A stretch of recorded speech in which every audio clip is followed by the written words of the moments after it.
1978 सालको question number 14 को हाम्रो यो 5 मार्क्स को क्वेसन हो र विगत वर्षमा 2078 सालमा अलरेडी यो सोधिसकेको क्वेसन हो ग्रुप बी मा।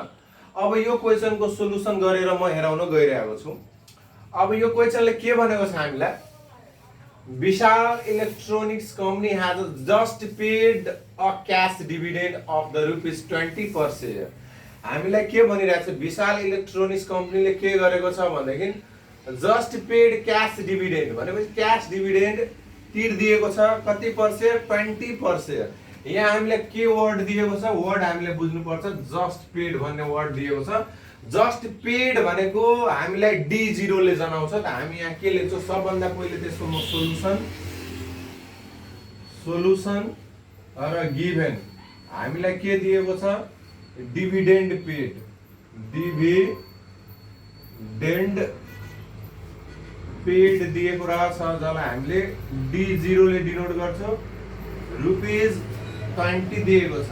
किन हामीले D0 एजुम गर्यो, लास्ट भिडियोमा मैले बताएको छु यसको पार्ट 1 मा कि जस्ट पेड भन्ने यदि वर्ड क्वेसनमा दिएको छ भनेदेखि यसलाई हामीले D0 ले डिनोट गर्ने, यो किनभने यो पास्ट टेन्समा हो। अब त्यसपछि dividend is expected to grow at STD rate. जुन डिभिडेन्ड रेट छ यो एसटीडी रेट भनेको कन्स्ट्यान्ट रेट हो। कन्स्ट्यान्ट दरले के हुन्छ, बढ्दै जान्छ। 5% पर इयर भनिरहेको छ फर इयर। 5% को दरले कन्स्ट्यान्टली सदाको लागि बढिरहेको छ भनेदेखि यसमा ग्रोथ रेट हामीलाई दिएको छ, के दिएको छ, ग्रोथ रेट दिएको छ।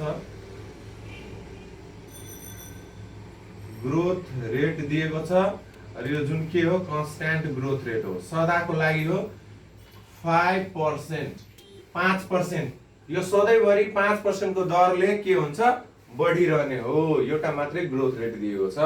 अब हामीलाई के भनेको छ, investor required 50% return from investment. हामीलाई यो के दिएको छ, रिक्वायर्ड रेट अफ रिटर्न दिएको र रिक्वायर्ड रेट अफ रिटर्न हामी केले डिनोट गर्छौँ, केएस ले डिनोट गर्छौँ। अब हामी त्यही लेख्छौँ, रिक्वायर्ड रेट अफ रिटर्न जसलाई हामी के भन्छौँ, केएस भन्छौँ। हामीले कति पर्सेन्ट दिएको छ, 15%, 15% छ। अनि हामीले क्याल्कुलेट के गर्न भन्छ, calculate value of stock at present भनिरहेको छ। Current value of the stock calculation गर्नको भनेको छ, जसलाई हामी P0 भन्छौँ र P0 अलरेडी हामीले डिनोट गरेर यहाँ दिस पनि सकेको छ क्वेसन। हामीलाई के गर्ने, के क्याल्कुलेसन गर्न भनिरहेको छ, value of stock. Value of stock भनेको P0 इक्वल टु व्हाट, त्यो भन्दा अगाडि के भन्छ, एन्ड भनेको at the end of the 5th year भनेको P5 भनेको value of stock, value of stock at year 5 जसलाई हामी P5 भन्छौँ। हामीले यो क्वेसनमा दुईवटा कुरो फाइन्ड आउट गर्न भनेको छ, यो स्टकको P0 कति हुन्छ र यो स्टकको P5 कति हुन्छ।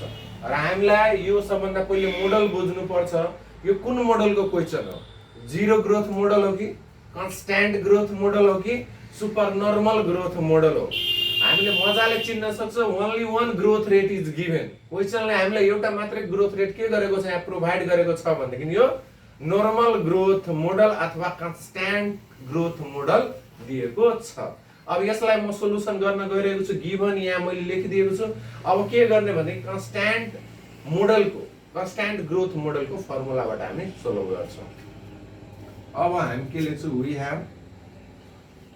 हैव अब P0 ल P0 को फर्मुला के हुन्छ भने कन्स्ट्यान्ट मोडलमा D1 divide KS minus G यो हुन्छ। तर क्वेसनमा हामीले के छ, हामीलाई D1 दिएको छैन। त D1 को फर्मुला हामी कसरी निकाल्छौँ, यहाँ हामी D0 1 प्लस G अनि KS माइनस G मजाले हामी लेखेर गर्न सक्छौँ।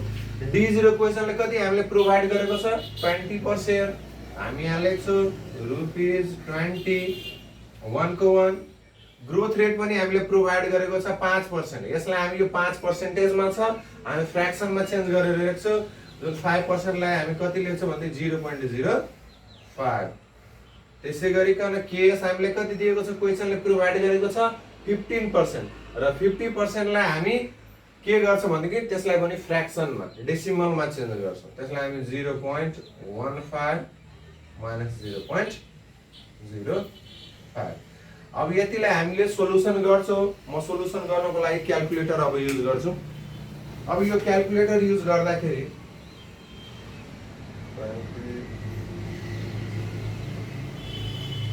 यो भनेको हामीलाई क्वेशनले 20 लाई हामीले योसँग पुरै ब्र्याकेटको क्याल्कुलेसन गरेर आउँदो रहेछ। हामीले भनेदेखि 21 अनि डिभाइड 0.15 बाट 0.05 ले डिभाइड गर्दाखेरि 0.10। जुन अब हामीले 21 लाई अब 0.10 ले डिभाइड गरिसकेपछि हाम्रो आउँछ रुपीज 210। यो नै हाम्रो के हो, फाइनल एन्सर हो। यसको स्टक प्राइसिङ टुडे कति हुन्छ, 210 रुपैयाँ हुन्छ। यसरी हामी सिम्पली तरिकाले सोलुसन गर्न सक्छौँ। अब त्यसै गरिकन अब अगाडि हो नेक्स्ट एगेन हामीलाई के गर्नुपर्छ, क्याल्कुलेसन गर्नु भनेको छ।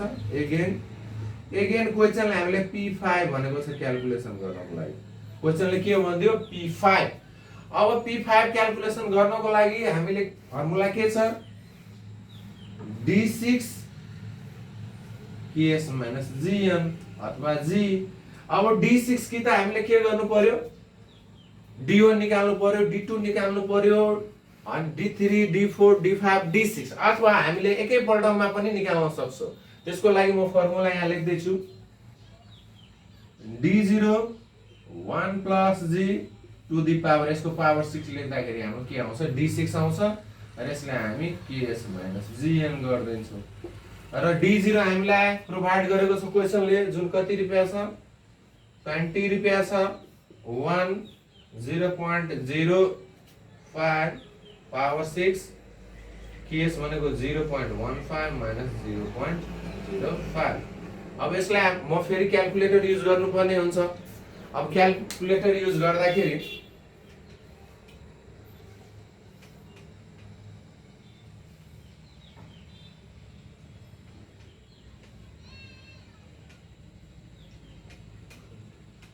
अब माथिको क्याल्कुलेसन गर्दाखेरि हाम्रो आउँदैछ, हामीले क्याल्कुलेटरले कति प्रोभाइड गरेको छ एन्सर भन्देखि 26.8019 यति प्रोभाइड गरिरहेछ।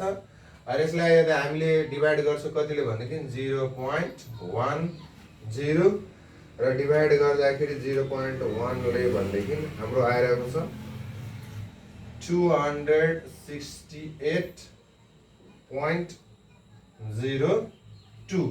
ल हाम्रो यो सोलुसन भइसकेको छ। हाम्रो एउटा एन्सर कति आउने भयो, 210 र अर्को भनेको 268 रुपैयाँ 02 पैसा भनेको आएको छ। यो नै हाम्रो यो क्वेशनको सोलुसन थियो। र यस्तै यस्तै यदि सोलुसन चाहनुहुन्छ भने भिडियोलाई कृपया लाइक शेयर र सब्स्क्राइब गरिदिनु होला। किनभने भिडियो बनाउँदाखेरि लाइक शेयर सब्स्क्राइब गर्दाखेरि भिडियो बनाउन पनि इच्छा मनोबल बढ्छौँ। त्यही भएर अब यसको अर्को पार्ट लिएर म आउँदैछु। धन्यवाद।